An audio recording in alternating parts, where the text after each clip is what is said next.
Music by Neha Studio.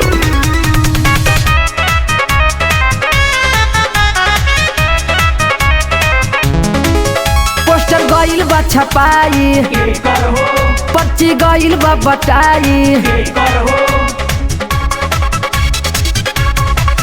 इनकर नाम हो जिलेबी, देखे में बड़ी हेवी, भोरे भोरे बुथावा पजई है भाई, जय है भाई। हाउ देख भौजी आ गईली। देखिए देवर जी, हमको वोट दीजिएगा ना तो लइका बूढ़ों को हिला के रख दूंगी। अरे नौली तो गली, अरे रोड पर पीसीसी भी करवा दूंगी होली में। बबुआ पुआ पकड़ के शुरू हो जा।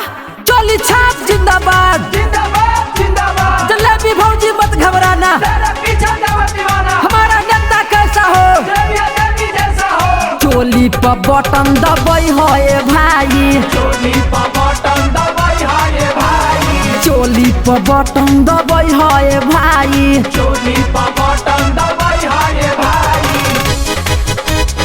अरे देवर अब की बार हमरे के जीतई, हमार चुनाव चिन्ह चोली छाप, भूलइहा मत, याद रखे के बा।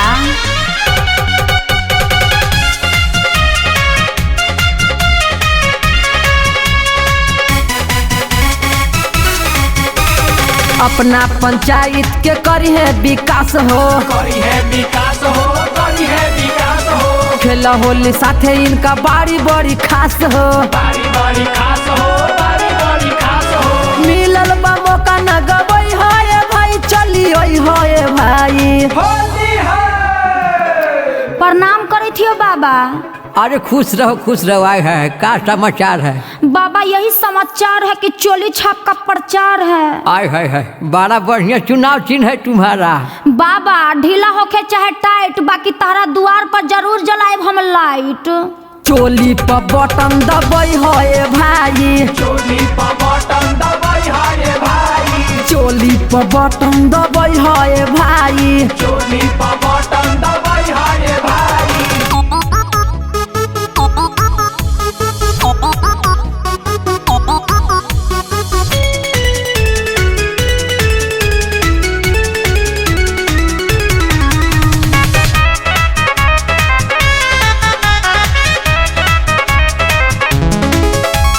कोइले बाड़ी फिरी रंग देही पर गिराल, फागुन के फायदा तू अर्जुन उठाल,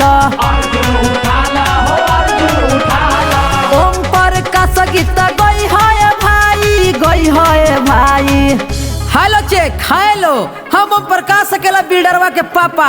आप सबसे अनुरोध है कि जहाँ देखिए चोली छाप वहाँ दबाइए घप बटन आप, बात के भुलाई के नहीं खे। अरे हमरे नाम जिलेबी देवी हो, बात के भुलाई के नहीं खे, घप देवर बटन दबा देवे के बाद चोली छाप पर। चोली पर बटन दबाई है भाई, चोली पर बटन दबाई है भाई।